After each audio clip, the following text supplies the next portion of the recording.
आज मी बनवते गाजरचा हलवा। हे गाजर आहे, ते गाजरला आहे ना मी उभं कापून घेते। गाजरचे छोटे छोटे काप करून घेते असे, आणि मी आता ही मिक्सर मध्ये फिरून घेणार आहे। असं मी ना बारीक करून घेतलं, जास्त बारीक पण नाही जास्त जाड पण नाही। 1 चमचा तूप आहे, इकडे गरम केली आणि आता मी त्याच्यामध्ये तूप घालून घेते। बदाम आहे, आता मी त्याला ना तळून घेते।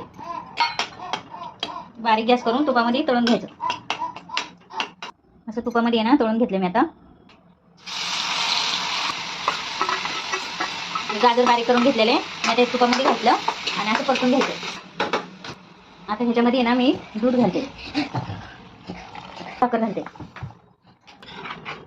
आता मी ना याला शिजायला ठेवते, गॅस बारीक करून झाकण ठेवून।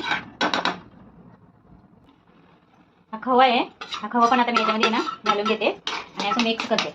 आता हे होत आले, खवा पूर्ण मिक्स करायचा।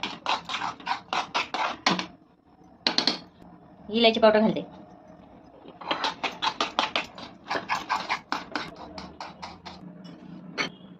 तयार आहे आपला हा गाजरचा हलवा। काजू आहे, ते काजूला आहे ना तुपामध्ये तळून घेतले आणि आता मी हे काजू वरून असं टाकणार आहे हलव्यावर।